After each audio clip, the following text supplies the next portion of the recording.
Hello friends and my dear students, welcome to the channel pharmacy classes by doctor K साहब। आज के इस video lecture में हम कवर करेंगे फार्मासिस्ट एग्जाम का जो सिलेबस है उसका पहला हेडिंग, पहला टॉपिक जो कि introduction of the different dosage forms.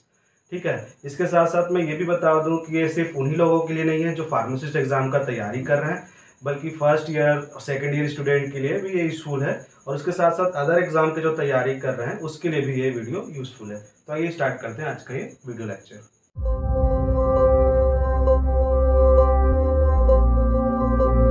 आज का हमारा टॉपिक है introduction for different dosage forms. ठीक है, मतलब अलग अलग प्रकार के डोसेज फॉर्म को हम समझेंगे। डोसेज फॉर्म क्या होता है ये समझेंगे हम। तो ड्रग पहले समझ लेते हैं। ड्रग क्या होता है? Drug is an agent intended for use in diagnosis, mitigation, treatment, cure और prevention of disease in man और इन अदर एनिमल।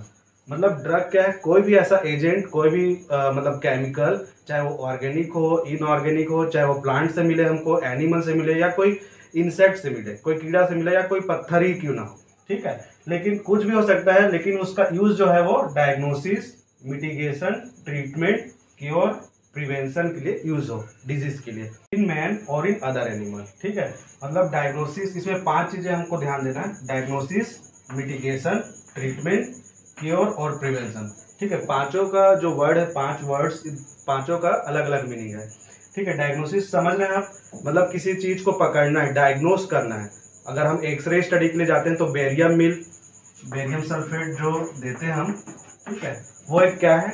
ड्रग है हमारे लिए। उसका बॉडी में तो कुछ एक्शन नहीं है, लेकिन वो ड्रग के रूप में हम उसको यूज करेंगे क्योंकि वो डायग्नोसिस ऑफ द डिजीज के लिए यूज हो रहा है। तो डिजीज के डायग्नोसिस के लिए यूज करना भी ड्रग है। उसी प्रकार मिटिगेशन मतलब कोई ऐसा चीज, कोई ऐसा एजेंट जो पेन है या फिर जो सीवियरिटी है हमारा डिजीज का, जिससे हम सफर कर रहे हैं, उसको कम करे। जरूरी नहीं उसको नॉर्मल रेंज तक लाए। सपोज अगर हम डायबिटीज के जो ड्रग ले रहे हैं, ठीक है, अगर वो 120 नहीं कर पाया, 120 mg पर DL नहीं कर पाया शुगर लेवल को, लेकिन 130 140 तक कर दे रहा है, ठीक है, अगर 200 तक बढ़ा हुआ है शुगर लेवल, तो उसको भी हम क्या बोलेंगे? ड्रग बोलेंगे। उसी एक्शन को क्या बोलते हैं? और मिटिगेशन मतलब कम कर रहा है सीवियरिटी को, जो सीरियसनेस है उसको कम कर रहे हैं। बहुत ज्यादा दर्द हो रहा है, पेन हो रहा है, हमारा हेडेक हो रहा है सपोज, तो सिर दर्द को कम करना भी एक मिटिगेशन है। कंप्लीट तो रिमूव नहीं कर पाते कोई ड्रग, लेकिन उसको सीवियरिटी को कम करना, ठीक है, सीरियसनेस को कम करना। ट्रीटमेंट तो आप समझ ही रहे हैं। ट्रीटमेंट मतलब इलाज के लिए, जो भी ड्रग अगर किसी डिजीज की इलाज के लिए यूज हो रहा है तो ट्रीटमेंट, ठीक है, उसको हम बोलेंगे। क्योर अब लगेगा आपको ट्रीटमेंट जैसा ही लग रहा है, ट्रीटमेंट और क्योर एक ही जैसा, बट क्योर में थोड़ा सा डिफरेंस ये है ट्रीटमेंट से कि क्योर का मतलब क्या होता है? Completely removal of the disease. ठीक है, फॉर एग्जांपल जैसे कि हम डिप्रेशन से जूझ रहे हैं, ठीक है, तो एंटी डिप्रेशन जो ड्रग लेंगे और हम डिप्रेशन से बाहर निकल जाते हैं, सपोज हम पहले की तरह फील करने लगते हैं, डिप्रेशन से बाहर निकल गए, तो उसमें हम क्या बोलेंगे? क्योर हो गए हम। ठीक है, डिप्रेशन से क्योर हो गए। बट ट्रीटमेंट का एग्जांपल क्या है? जैसे कि हम बीपी का इलाज कराने जाते हैं, तो बीपी पहले के जैसे तो नॉर्मल हो जाता है, 120/80 हम कर देंगे, बट क्या हम उसको कंप्लीटली क्योर कर सकते हैं? अभी तक तो नहीं कर सकते। मॉडर्न साइंस अभी उस पर लगी हुई है कि बीपी का क्योर कैसे करें। अभी तक हम ट्रीटमेंट ही कर रहे हैं। ठीक है, तो ब्लड प्रेशर जो होता है, हाइपरटेंशन जो होता है, वो एक ट्रीटमेंट के आधार पर चल रहा है, ना कि क्योर। इनक्योरेबल है। अगर मॉडर्न साइंस की भाषा में बोले तो ब्लड प्रेशर जो है, डायबिटीज जो है, वो इनक्यूरेबल है बट ट्रीटेबल है। ठीक है, तो डिफरेंस आप समझ रहे हैं ट्रीटमेंट और क्योर के। देन प्रिवेंशन सपोज वैक्सीन का जो हम एग्जांपल ले सकते हैं, मतलब किसी डिजीज से हमको प्रिवेंट करना। पहले ही अगर हम कोविड का वैक्सीन लगा लेते हैं, कोविशील्ड या कोवैक्सीन जो भी अभी अवेलेबल है, तो उस कोरोना वायरस से, उस कोविड सिचुएशन से, उस कोविड डिजीज से हम बच सकते हैं। ठीक है, तो वो क्या हो रहा है? प्रिवेंट हो रहा है। तो वो वैक्सीन हमारे लिए क्या कहलाएगा? ड्रग कहलाएगा। प्रिवेंट कर रहा है डिजीज से इन मैन और इन अदर एनिमल। ये भी याद रखना ना, एनिमल्स पे भी जो अप्लाई होते हैं सारे चीजें। आपने देखा होगा वेटरनरी डॉक्टर जो ड्रग रख रहते हैं, जो केमिकल एजेंट रख रहते हैं, वो सारे भी ड्रग कहलाएंगे। तो हमको सिर्फ अपने पे ध्यान नहीं देना है, इन मैन्स नहीं, not only in man but also in the animals. ठीक है, तो ये इसका कंप्लीट डेफिनेशन ड्रग का एग्जाम्पल अगर देखेंगे तो मैं एक सेपरेट वीडियो बनाया हूँ, लिंक मैंने डिस्क्रिप्शन पे शेयर कर दिया है, वहां से आप जाकर देख सकते हैं। ड्रग का कंप्लीट डेफिनेशन भी है उस पर, और एक अनयूजुअल एग्जांपल जो आप सोचेंगे कि क्या ये ड्रग है, ठीक है, बट वो ड्रग है। और जिसको आप सोचेंगे ड्रग है, वो ड्रग नहीं है। ठीक है, तो वो मैंने एक अच्छा यूजेबल वीडियो है आप लोग के लिए, उसको भी आप जाके देखिए। तो क्लियर है ड्रग अब आप लोग के सामने, ठीक है। ड्रग कोई सा भी एजेंट हो सकता है जो कि डायग्नोसिस, मिटिगेशन, ट्रीटमेंट, क्योर और प्रिवेंशन ऑफ द डिजीज के लिए होता है इन मैन और इन एनिमल। अब हम आ जाते हैं डोसेज फॉर्म पे। तो डोसेज फॉर्म क्या है? तो ड्रग अगर मैं बोलूँ, सपोज हम एक ड्रग एग्जांपल लेते हैं, डॉक्सीसाइक्लिन, ठीक है। डॉक्सीसाइक्लिन अभी कोविड के टाइम में बहुत फेमस हुआ था डॉक्सीसाइक्लिन। तो ये कैप्सूल के फॉर्म में भी आता है, टैबलेट के फॉर्म में भी आता है, ठीक है। तो दोनों अलग अलग डोसेज फॉर्म हो गया, एक था टैबलेट, एक हो गया कैप्सूल, ठीक। तो इसी को हम डोसेज फॉर्म बोलेंगे, मतलब उसको किस रूप में हम पेश कर रहे हैं पेशेंट को। सिंपल सी भाषा, किस रूप में पेश कर रहे हैं पेशेंट को। अगर इंजेक्शन के रूप में कर रहे हैं तो वो एक लिक्विड डोसेज फॉर्म आ जाएगा। सॉलिड डोसेज फॉर्म में जो सॉलिड होता है, टैबलेट, कैप्सूल्स या फिर जो बोले पाउडर्स, ये सारे चीज, इफरवेसेंट ग्रेन्यूल्स, ये सारे क्या है, सॉलिड डोसेज फॉर्म। लिक्विड में इंजेक्टेबल्स आ जाते हैं, सिरप्स आ जाते हैं, सस्पेंशन, इमल्सन, जो भी। फिर उसके बाद सेमी सॉलिड, जैसे कि ऑइंटमेंट लगाते हैं हम लोग, बोरोप्लस जो लगाते हैं ऑइंटमेंट या क्रीम या कुछ लोशन लगा रहे हैं हम, तो वो सारे क्या है, सेमी सॉलिड डोसेज फॉर्म। समझ रहे हैं आप, जिस रूप में हम प्रेजेंट कर रहे हैं पेशेंट को हमारे ड्रग को, ठीक है, उसको हम क्या बोलेंगे, डोसेज फॉर्म, ठीक है। अब ड्रग को जब भी हम, जो ड्रग है उसको डोसेज फॉर्म बनाना है तो हमको तो कुछ ना कुछ उसमें नॉन ड्रग डालना पड़ेगा। अगर डॉक्सीसाइक्लिन का यहाँ बात करूँ, 500 mg इसका आ रहा था मार्केट में अभी कोविड के टाइम पे, है ना, 500 mg डॉक्सीसाइक्लिन दिया जाएगा। बट आप क्या अगर उस टैबलेट को या उस कैप्सूल को डॉक्सीसाइक्लिन का वेट करेंगे वेट मशीन पे, तो 500 mg ही आएगा उसका वेट, नहीं आएगा, है ना, उससे ज़्यादा ही आएगा उसका वेट। तो ज़्यादा क्यों आ रहा है? क्योंकि उसमें कुछ नॉन ड्रग पार्ट भी डला है, उसको हम जानबूझ के डालते हैं ताकि ड्रग को एक डेफिनेट शेप दे सके, उसको स्टेबल कर सके, ठीक है, उसको हैंडल अच्छे से कर सके, एडमिनिस्टर अच्छे से कर सकते। तो इसलिए उसको हम उसमें नॉन ड्रग पार्ट डालते हैं। ड्रग में क्या डालते हैं? Non drug part. और इसी नॉन ड्रग पार्ट को क्या बोलते हैं हम? एक्सिपिएंट्स। एक्सिपिएंट्स या फिर एडिटिव्स भी बोलते हैं इसको, ठीक है। ऐड कर रहे हैं तो उसका नाम क्या हो गया? एडिटिव्स। जैसे कि स्टार्च, कार्बोक्सी मिथाइल सेलुलोज या फिर बोले फ्रक्टोज, सुक्रोज, जितने भी चीजें डालते हैं, टैल्क, अलग अलग प्रकार के ये भी एजेंट होते हैं अलग अलग। कोई ग्रेनुलेटिंग एजेंट है, कोई बाइंडिंग एजेंट है, कोई लुब्रिकेंट है, कोई डाइलुएंट है। तो ये सारे चीजें को जो भी हम डालते हैं उसको क्या बोलते हैं? एडिटिव्स या फिर एक्सिपिएंट। डोसेज फॉर्म को एक अच्छा सा रूप देने के लिए, उसको स्टेबल करने के लिए ये सारा चीज डाला जाता है। तो क्लियर है आप लोग के सामने ड्रग क्या है और डोसेज फॉर्म क्या है। अब हम देख लेते हैं डोसेज फॉर्म बनाने का इंपॉर्टेंस क्या है, महत्व क्या है उसका, ठीक है। ड्रग को एज इट इज भी तो दे सकते हैं, उसको डोसेज फॉर्म बनाना क्यों जरूरी। तो अब हम देख लेते हैं importance of the dosage form, मतलब इसका क्या इंपॉर्टेंस है, हम क्यों ऐसे करते हैं, ठीक है। तो पहला पॉइंट है to protect from oxidation, hydrolysis, reduction, ये सारे चीजों से, मतलब ड्रग को केमिकल रिएक्शन से, केमिकल उसके अटैक से बचाना, ठीक है। अगर मैं चौक की बात करूं, अगर मैं इसको ऐसे ही रख दूं 4 दिन, 5 दिन, 1 हफ्ता, तो इसमें कुछ ना कुछ चेंजेस आ जाएगा मॉलिक्यूलर लेवल पे, ठीक है। उसी प्रकार ड्रग पे आता है। ड्रग तो एक लाइफ सेविंग चीज है, उसमें अगर थोड़ा सा भी चेंजेस आया तो उसका एक्शन बहुत चेंज हो सकता है।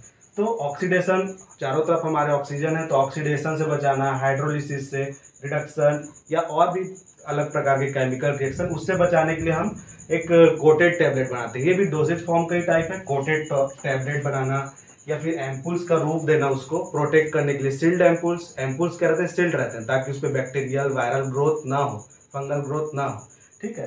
तो ये भी एक क्या है? डोसेज फॉर्म का टाइप है, मतलब to protect the drug from oxidation, hydrolysis, reduction and other chemical reaction, ठीक है। देन नेक्स्ट पॉइंट है क्यों डोसेज फॉर्म हम बनाते हैं, to protect from HCl of the stomach. देखिए, जैसे कि अगर ओरल डोसेज फॉर्म की बात करें तो सबसे पहले तो उसका जो चैलेंज फेस करना पड़ेगा वो स्टमक में जो एसिड है, जिसका pH 1.2 रहता है, आप जान रहे हैं, मतलब एक ब्लेड जो है उसको भी वो गला सकता है, इतना हाईली एसिडिक रहता है वो, ठीक है। 1.2 उसका pH है, स्टमक का जो एसिड है HCl का। तो उससे हमको कैसे प्रोटेक्शन मिल सकता है? अगर कोई टैबलेट को हमको इंटेस्टाइन तक पहुंचाना है, लार्ज इंटेस्टाइन, स्मॉल इंटेस्टाइन तक पहुंचाना है, तो स्टमक से वो प्रोटेक्ट होकर ही नीचे जाएगा, ठीक है। वहां पर डिजोल्व हमको नहीं करना है, नीचे भेजना है उसको। तो एंट्रिक कोटेड, उसको हम क्या बोलते हैं? एंट्रिक कोटेड, एंट्रिक कोटेड टैबलेट, ठीक है। तो ये एंट्रिक कोटेड करना भी एक डोसेज फॉर्म डिजाइन है, मतलब स्टमक के एसिड से बचा के हमको उसको इंटेस्टाइन पे डिलीवर करना थ्रू ओरल रूट। इसको हम क्या बोलते हैं, एंट्री कोटेड फॉर्म या एंट्री कोटेड टैबलेट। इसके लिए जैसे कि पॉलीमर्स कुछ कोट कर देते हैं ऊपर पे, सिंपल टैबलेट लेते हैं उसको पॉलीमर से कोट कर देते हैं, जैसे कि यूट्राजीड या कि थैलेट डेरिवेटिव अदर जो रहते हैं, वो सारी चीज़ों से हम इसको अलग अलग पॉलीमर से कोट कर देते हैं। तो ये भी एक डोसेज फॉर्म का एडवांटेज है, बोल सकते हैं इंपॉर्टेंस है, ताकि हमको एक अच्छा एक्शन दे सके वो टैबलेट। देन नेक्स्ट पॉइंट देखते हैं हम, to mask the bitter salty taste of and odour of the medicine. मतलब उसका जो टेस्ट है, बीटर टेस्ट होता है जनरली, बहुत सारे जो मेडिसिन उसका टेस्ट मोस्टली बीटर होगा या फिर सॉल्टी होगा या ऐसा टेस्ट होगा जो हमको नहीं चाहिए, या उसमें ऐसा गंध होगा, ऐसा ऑर्डर होगा, स्मेल ऐसा होगा कि वो हमारे लिए यूजफुल तो नहीं है और हमें वॉमिटिंग हो जाए। ठीक है, तो उस केस से हमको बचाना है मेडिसिन का, मतलब पेशेंट केयर भी इसमें हम देखना है, पेशेंट कंप्लायंस देखना है कि पेशेंट उसको इजीली ले सके। तो उसके हम बीटरनेस, सॉल्टीनेस, ऑर्डर को, गंदे ऑर्डर जो है उसको हटाने के लिए भी उसको हम मास्क करते हैं, कुछ पॉलीमर से या कुछ फ्लेवरिंग एजेंट से, कुछ कलर से या कुछ स्वीटनर से, अलग अलग एजेंट होते हैं जिससे हम टैबलेट को एक अच्छा रूप देंगे। Not only tablet but also syrup या फिर कोई भी अदर मेडिसिन, तो उसको हम देते हैं डोसेज फॉर्म का डिज़ाइन जिसमें ये सारा चीज़ें उसका मास्क हो जाए, दब जाए, और वो हमारे लिए एक स्वीटनिंग, अगर स्वीटनिंग का एक कोटिंग कर दे, शुगर कोटिंग कर दे, तो बीटर टैबलेट भी हमारे लिए स्वीट हो जाएगा। ठीक है, तो वो डोसेज फॉर्म डिज़ाइन में आ जाएगा। देन नेक्स्ट पॉइंट है to provide maximum action of the drug. ये इंपॉर्टेंट पॉइंट है ना, to provide maximum action of the drug. मतलब अगर हम ड्रग को एज इट इज दे दें, उसके साथ बिना कोई एक्सिपिएंट ऐड किए, तो कभी कभी वो मैक्सिमम एक्शन नहीं दे पाता। सपोज अगर मैं बात करूं ऑइंटमेंट का, क्रीम का या आई ड्रॉप, ईयर ड्रॉप, ये बहुत सेंसिटिव डोसेज फॉर्म्स है। तो इसमें क्या होता है, कुछ ऐसे हम एजेंट डालेंगे, पेनिट्रेटिंग एजेंट। ऑइंटमेंट जितने रहते हैं उसमें कुछ ऐसे सॉल्वेंट डालेंगे, ऐसे उसमें बेस डालेंगे जिससे वो इजिली वो मेडिसिन अंदर तक जाए। ठीक है, उसको पेनिट्रेशन करा दे वो, ताकि वो एक्शन अपना दे सके। ठीक है, उसी प्रकार आई ड्रॉप, अगर आई ड्रॉप डाले और वहां पर से वो एब्जॉर्ब ही नहीं हुआ, बाहर निकल गया, तो भी एक प्रॉब्लम है। तो कुछ ऐसे उसमें एजेंट डालना, उसको कुछ ऐसा तरीके से फॉर्मुलेट करना कि वो मैक्सिमम एक्शन दे सके अपना कम डोज पे ही। तो वो भी एक इम्पॉर्टेंट पॉइंट है डोसेज फॉर्म डिजाइन का। So this are the major points. ठीक है, इसके चलते हम डोसेज फॉर्म डिजाइन करते हैं। और भी कुछ पॉइंट्स है, मैं बताता हूँ आप लोगों को। नेक्स्ट हमारा पॉइंट है to provide sustained release action. ठीक है, अब कुछ ड्रग ऐसे हैं जिसका एक्शन हमको सस्टेन्ड रिलीज चाहिए, मतलब एक कंट्रोल्ड मैनर पे चाहिए, धीरे धीरे धीरे धीरे, लेकिन थ्रू आउट द डे, मतलब एक दिन में या फिर एक हफ्ता या फिर एक साल भी बोल सकते हैं हम। ऐसा एक्शन भी हमको चाहिए रहता है कुछ। सपोज एग्जांपल हम देते हैं निकोटिन पैचेस। जो निकोटिन का जो पैचेस आता है उसका धीरे धीरे धीरे निकोटिन रिलीज होता रहेगा और हमको वो जो एक्शन चाहिए वो मिलता रहेगा। स्मोकिंग से अगर हमको छुटकारा चाहिए तो निकोटिन पैचेस आता है। उसी प्रकार अगर सिंपल से एग्जांपल दूं तो एंटी डायबिटिक जो ड्रग रहते हैं, ओरल हाइपोग्लाइसेमिक ड्रग, मेटफॉर्मिन। ठीक है, मेटफॉर्मिन हो गया, ये भी एक सस्टेन्ड रिलीज, SR लिखा रहेगा, देखना आप SR लिखा रहेगा, वो क्या होता है, सस्टेन्ड रिलीज। तो सस्टेन्ड रिलीज फॉर्मेशन मतलब जो हमारा शुगर लेवल है उसको थ्रू आउट द डे अगर उसको मेंटेन करके रखना है 120 mg पर DL, तो एक बार में ही हम अगर 500 mg लिए और वो सपोज 3-4 घंटे तक ही एक्शन दिया, नाइट में हमारा शुगर लेवल फिर बढ़ गया, तो हम उठ के तो फिर से टैबलेट खाएंगे नहीं। ठीक है, पेशेंट जो है उसको हमको कंप्लायंस करना है, मतलब उसको एक ईजी वे पे हमको ड्रग को देना है, मतलब ड्रग जो है स्मार्ट होना चाहिए। तो ये एक स्मार्टनेस का एग्जांपल है सस्टेन्ड रिलीज। ठीक है, तो मेटफॉर्मिन सस्टेन्ड रिलीज टैबलेट आता है। तो ये एक डोसेज फॉर्म का ही रूप है, एक एडवांस रूप है, सस्टेन्ड रिलीज फॉर्मेशन या कंट्रोल रिलीज फॉर्मेशन जो हम बोलते हैं। तो ये भी एक इंपॉर्टेंस है डोसेज फॉर्म डिजाइन का। देन टू सॉल्युबलाइज द ड्रग, मतलब कुछ ड्रग ऐसे भी होते हैं जो कि सॉल्युबल नहीं होते। अगर वो सॉल्युबल नहीं होंगे बॉडी फ्लूइड पे तो इजिली वो एक्शन नहीं दे पाएंगे। ठीक है, एज इट इज बॉडी से एक्सक्रीट हो जाएंगे। ये स्पेशली लिक्विड डोसेज फॉर्म के केस में देखा जाता है, जैसे कि सॉल्यूशन है, जो सिरप्स है, या जो इंजेक्शंस है हमारे लिए, अगर उसको बॉडी पे इंजेक्ट किया सिरप हम लिए और सॉल्युबल नहीं है बॉडी फ्लूइड में, ठीक है, तो उसको सॉल्युबलाइजिंग एजेंट उस पर डाला जाता है ताकि वो सॉल्युबल हो और जल्दी बॉडी उसको ले ले। ठीक है, तो टू सॉल्युबलाइज द ड्रग, तो ये भी एक डोसेज फॉर्म के अंदर आएगा कि कौन सा हम एजेंट ले ताकि उसको सॉल्युबल करें। देन है for maintaining the dose accuracy, ये भी एक इम्पॉर्टेंट इसका इम्पॉर्टेंस है डोसेज फॉर्म का, मतलब एक्यूरेट होना चाहिए डोज हर बार, हर टैबलेट में या हर जो एम्पूल है उस पर एक्यूरेट डोज मेंटेन करने के लिए भी हम डोसेज फॉर्म डिजाइन करेंगे। ये ज़्यादातर उन मेडिसिन के लिए है जिसका डोज बहुत कम होता है। ठीक है, मतलब सपोज ग्लिमेपिराइड की बात करें हम, ग्लिमेपिराइड कौन सा कैटेगरी का ड्रग है, ओरल हाइपोग्लाइसेमिक ड्रग है, ठीक है, जो डायबिटीज़ के केस में यूज़ करते हैं हम। तो इसका जो टैबलेट आता है उसका डोज कितना होता है, 1 mg या फिर 2 mg, ठीक है। तो बहुत ही कम है, देखिए इसका डोज 1 mg या 2 mg, मतलब 1 से 2 से अगर 3 हुआ तो ज़्यादा ही ब्लड शुगर को डाउन कर देगा। अगर 500 mg हम लेते हैं कोई टैबलेट मेटफॉर्मिन को, तो 505 तक भी ये चलेगा, ठीक है, समझ में आप डोज एक्यूरेसी का मतलब 505 तक भी ये चल जाएगा मेटफॉर्मिन के केस में, उतना ज़्यादा नहीं बढ़ रहा है। अगर 500 mg ले रहे हैं तो 505 भी चलेगा, एक्सेप्टेबल है। लेकिन 1 mg पे ही ग्लिमेप्राइड एक्शन दे ले रहा है या 2 mg पे, तो उसको 3 कर दे रहा है या 4 कर दे रहा है, तो वो हमारे लिए एक्सेप्टेबल नहीं है। तो डोज एक्यूरेसी उस केस में ज़्यादा जरूरी है जिसमें जिसका डोज बहुत कम होता है, जिस मेडिसिन का, उसका हमको डोज एक्यूरेसी मेंटेन करना। वैसे तो ये सारे जो मेडिसिन है उसके लिए एप्लीकेबल है डोज एक्यूरेसी मेंटेन करना, बट ऐसे ड्रग जिसका डोज बहुत ज़्यादा कम है उसके लिए तो ये बहुत ही ज़्यादा जरूरी है। तो ये भी हमको सूटेबल डोसेज फॉर्म डिज़ाइन से हमको मिलता है। लास्ट है insertion of drug in the body cavity, ठीक है, मतलब बॉडी कैविटी में हमको इंसर्ट करना है। सपोज हम एग्जांपल है सुपोजिटरीज का। सुपोजिटरी आप लोग जानते हैं क्या होता है सुपोजिटरी, मतलब जो वेजाइनल या फिर रेक्टल रूट से हम एडमिनिस्टर करते हैं ड्रग को एक डेफिनिट शेप में, सपोज ये और राउंडेड शेप भी होता है या फिर रेक्टेंगुलर शेप, या फिर बोल सकते हैं इसको ओवल शेप, इस टाइप का अलग अलग शेप में सुपोजिटरी आता है और उसका अलग अलग एक्शन होता है, पेन के लिए या फिर हो सकता है लैक्सेटिव के लिए, या कुछ लोकल मेडिसिन वहाँ पर अप्लाई करना है, तो उस केस में हम सुपोजिटरी अप्लाई देते हैं। तो उस केस में डोसेज फॉर्म डिजाइन होना हमारे लिए इंपॉर्टेंट है। Insertion of the drug in the body cavity, body की कैविटी तक हमको कुछ ड्रग को ले जाना है तो एक डेफिनेट उसको डोसेज फॉर्म में ढालना पड़ेगा, उसको एक रूप देना पड़ेगा, जैसे कि मैंने एग्जांपल दिया सुपोजिटरी। तो ये सारे चीज़ें जिसके लिए हमको डोसेज फॉर्म डिज़ाइन करना, उसका स्टडी करना जरूरी होता है। और डोसेज फॉर्म डिज़ाइन करना इसलिए भी जरूरी है क्योंकि हर चीज़ को हम हर रूप में नहीं दे सकते, उसकी जो सॉलिबिलिटी है, उसका जो एक्शन है, उसके अकॉर्डिंग हम ड्रग को डोसेज फॉर्म में देते हैं ग्रुप। अगर पैरासीटामोल का मैं बात करूं तो पैरासीटामोल टैबलेट के रूप में भी अवेलेबल है, सिरप के रूप में भी बच्चों के लिए अवेलेबल है और इंजेक्शन के रूप में भी अवेलेबल है, ठीक है। तो उसको हम तीनों रूप में, तीनों डोसेज फॉर्म में दे सकते हैं, ठीक है, बट ये सारे ड्रग के लिए नहीं होता, ठीक है। तो डोसेज फॉर्म डिजाइन करना एक चैलेंजिंग टास्क भी है कि हमको इसी रूप में देना है, दूसरे रूप में नहीं दे सकते, ठीक है। और कुछ ड्रग को मल्टीपल डोसेज फॉर्म में हम डिजाइन कर सकते हैं। तो ये सारे चीजें हैं जो डोसेज फॉर्म में हमको जानना चाहिए। तो अब हम देख लेते हैं क्लासिफिकेशन ऑफ डोसेज फॉर्म, ठीक है। तो डोसेज फॉर्म को मेनली 3 कैटेगरी में क्लासीफाई किया गया on the basis of their state, मतलब किस अवस्था में वो पाया जाता है, उसका नेचर क्या है, उस हिसाब से बेसिकली 3 कैटेगरी में इसको डिवाइड किया गया है। पहला है solid dosage form, then liquid dosage form and then semi solid dosage form, ठीक है।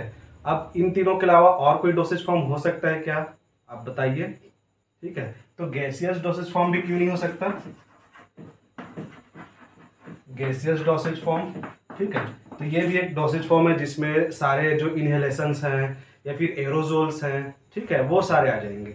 तो इसमें भी ये भी एक डोसेज फॉर्म है जिसको स्टूडेंट अक्सर इग्नोर कर देते हैं, इन्हीं तीनों डोसेज फॉर्म के बारे में पढ़ते हैं। हाँ, ये मैं बोल सकता हूँ कि ये तीनों जो डोसेज फॉर्म है वो ज़्यादा कॉन्ट्रीब्यूट करता है फार्मास्यूटिकल प्रोडक्ट के लिए, बट गैसियस डोसेज फॉर्म भी एक डोसेज फॉर्म है जिसमें बहुत लिमिटेड एग्जाम्पल्स है, बट आप ये भी थोड़ा सा देख के जाइए, ठीक है। तो पहले हम देख लेते हैं सॉलिड डोसेज फॉर्म, ठीक है। तो solid dosage form again divided है 2 पार्ट में, यूनिट डोसेज फॉर्म और बल्क डोसेज फॉर्म। ये क्या होता है यूनिट डोसेज फॉर्म और bulk dosage form. Unit dosage form मतलब ऐसा डोसेज फॉर्म जो कि सिंगल यूज के लिए है हमारा, मतलब जिसमें डोज पहले से डिसाइडेड है और उसको सिंगल हम एडमिनिस्टर करते हैं, जैसे कि टैबलेट के केस में कैप्सूल, ये क्या सिंगल टैबलेट हमको लेना पड़ता है, मल्टीपल नहीं रहता, मतलब उसमें कुछ नापने या तौलने का सिस्टम नहीं है, ठीक है, सिंगल पैकेट रहेगा। फॉर एग्जांपल जैसे बल्क का मैं एग्जांपल बताऊं बल्क डोसेज फॉर्म का, तो जो डेंट्रीफ्राइसिस है, टूथ पाउडर, ये अभी आप लोग जल्दी समझेंगे इसलिए इसका एग्जांपल लिया हूँ। तो टूथ पाउडर जो रहता है उसको हम पहले से मेजर करके नहीं रहता, वो जितना चाहिए उतना ले लेते हैं, ठीक है। तो वो क्या हो गया बल्क डोसेज फॉर्म, मतलब ये मल्टी पैक है जिसमें डोज पहले से नहीं डिसाइडेड है, बल्क के रूप में, मल्टीपल के रूप में। इसको अगर सिंपल भाषा में मैं बोलूँ तो यहाँ पर आप लोग सिंगल समझ लीजिए और इसको मल्टीपल, ठीक है, सिंगल डोसेज फॉर्म या फिर मल्टीपल डोसेज फॉर्म ऐसे ले लीजिए। तो इसका यूनिट डोसेज फॉर्म या फिर जो सिंगल डोसेज फॉर्म है उसका एग्जांपल क्या क्या है, टैबलेट हो गया, कैप्सूल्स हो गए, पाउडर्स, पील्स, कैचेट्स, कुछ कैचेट्स के रूप में भी आते हैं कुछ पाउडर, तो वो भी हो गया, देन बल्क डोसेज फॉर्म में दो हैं फिर अगेन, इंटरनल एप्लीकेशन और एक्सटर्नल एप्लीकेशन के लिए। तो इंटरनल एप्लीकेशन में है fine powders, granules, effervescent granules. अभी ये सारे चीज़ों का मैं डिटेल आउट करूंगा अपने नेक्स्ट वीडियो पे। आप फिलहाल ये जो टेबल है उसको अच्छे से याद रख लीजिए, इसका हो सके तो एक नोट बना लीजिए, क्योंकि एग्जाम्पल इससे भी आते हैं कि इफरवेसेंट ग्रेन्यूल जैसे कि आ चुका है, effervescent granules solid dosage form का कौन सा कैटेगरी का है, ठीक है। तो इफरवेसेंट ग्रेन्यूल्स जो है वो सॉलिड डोसेज फॉर्म का, बल्क डोसेज फॉर्म का इंटरनल एप्लीकेशन के लिए है। उस टाइप से एक्सटर्नल में देख लेता हूँ एग्जाम्पल क्या क्या है। डस्टिंग पाउडर्स, ठीक है, डेंट्रीफाइसेस जो टूथ पाउडर होता है वो, इनसफ्लेशंस, स्नफ्स, ईयर पाउडर्स। ईयर में भी डालने के लिए ईयर ड्रॉप तो आपने सुना होगा, बट ईयर पाउडर्स भी आता है, ठीक है। तो ये कुछ एग्जांपल्स हैं सॉलिड डोसेज फॉर्म के, कैटेगराइज किया गया उसको, इसको हम डिटेल आउट करेंगे अपने नेक्स्ट वीडियो पे, ठीक है। अब हम देख लेते हैं लिक्विड डोसेज फॉर्म क्या क्या है। तो अब हम देख लेते हैं लिक्विड डोसेज फॉर्म, ठीक है। तो लिक्विड डोसेज फॉर्म अगेन दो पार्ट में देखिए डिवाइडेड है, मोनोफेसिक और बाईफेसिक। अब ये मोनोफेसिक क्या है, मतलब ऐसा लिक्विड डोसेज फॉर्म जिसपे जो फेज है वो सिंगल हो, सिंगल इन सेंस कंप्लीटली जो ड्रग है वो कंप्लीटली उस पर सॉल्युबल हो, डिस्पर्स हो, जिसको हम बोलेंगे सिंगल डोसेज फॉर्म, ठीक है। फॉर एग्जांपल जैसे कि आप NaCl को लीजिए, ठीक है, और उसको वाटर पे सॉल्युबल कीजिए तो वो कंप्लीटली सॉल्युबल हो जाएगा, एक सिंगल फेज बन जाएगा, ठीक है। NaCl दिखेगा नहीं उस पर, तो वो हो जाएगा मोनोफेसिक, एक सिंगल फेज बन गया। बट अगर मैं ये चॉक को डिजोल्व करूँ वाटर पे तो क्या होगा, तो ये भी डिस्पर्स तो होगा बट कुछ देर बाद सेटल हो जाएगा, दो फेज बन जाएंगे, ठीक है। चॉक का अलग लेयर रहेगा, वाटर का अलग, फिर इसमें मैं सॉल्युबलाइजिंग एजेंट डालूंगा, सस्पेंडिंग एजेंट डालूंगा, तो डिस्पर्स तो होगा बट दो फेज उसमें दिखेंगे हमको, ठीक है। तो उसको हम बोलते हैं बाईफेसिक। और जो कंप्लीटली पूरा इक्वली वो डिस्ट्रीब्यूट हो जाए, सॉल्युबल हो जाए, एक सॉल्यूशन बन जाए, उसको हम बोलते हैं मोनोफेसिक, ठीक है। तो ये लिक्विड डोसेज फॉर्म का दो पार्ट है, मोनोफेसिक और बाईफेसिक डोसेज फॉर्म, ठीक है। तो अब मोनोफेसिक में देख लेते हैं हम, इंटरनल भी है और एक्सटर्नल भी, जैसे कि सॉलिड डोसेज फॉर्म में हम देखे थे। तो इंटरनल डोसेज फॉर्म जैसे कि सिरप हम देखते हैं, मल्टीविटामिन की सिरप, ड्रॉप, इलिक्सिर, लिंक्टर्स, टिंचर्स या सॉल्यूशन भी आता है, ठीक है। तो ये सब अलग अलग इसके डोसेज फॉर्म है, मैं डिटेल आउट करूंगा अपने नेक्स्ट वीडियो पे। एक्सटर्नल डोसेज फॉर्म में क्या क्या है, लोशंस। लोशन पे अब बहुत लोगों को कंफ्यूजन होता है कि लोशन जो है वो सेमी सॉलिड डोसेज फॉर्म है कि लिक्विड डोसेज फॉर्म है।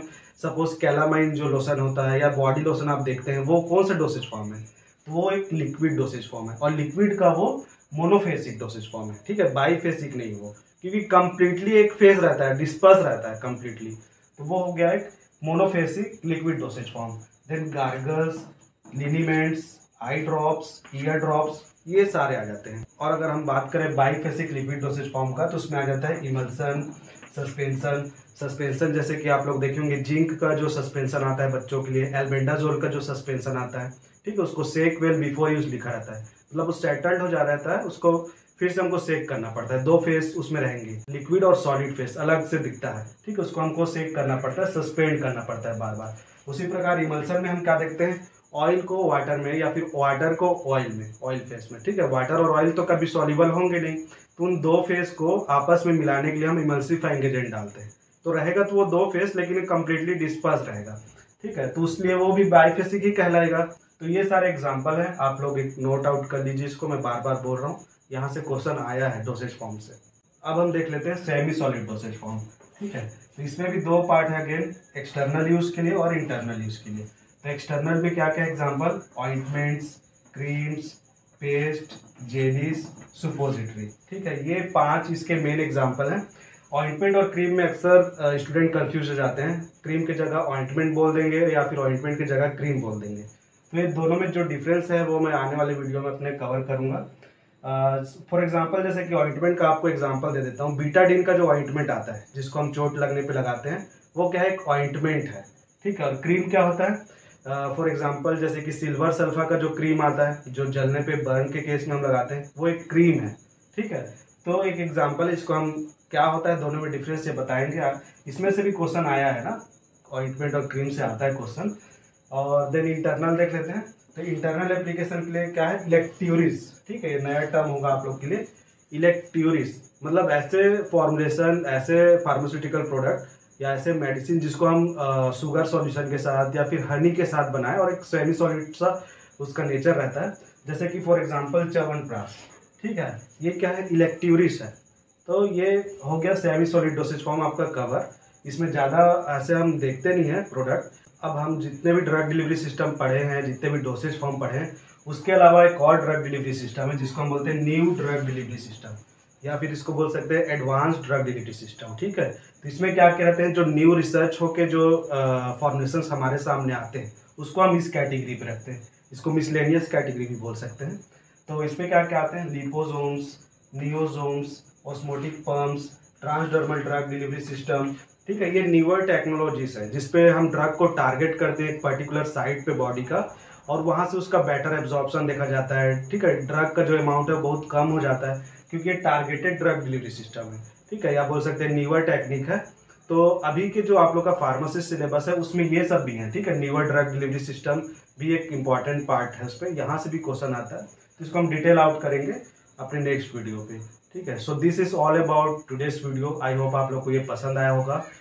इसी प्रकार बने रहिए चैनल पे, हम हर बार एक नया टॉपिक लेके आएंगे अकॉर्डिंग टू द सिलेबस, और आप नोट बनाते जाइए ताकि आपको वो कवर होते जाए और वो याद रहे। ठीक है, ताकि आप एग्जाम के टाइम बस एक रिवाइज करके चले जाए। तो मिलते हैं अपने नेक्स्ट वीडियो पे। Till then, thanks for the watching.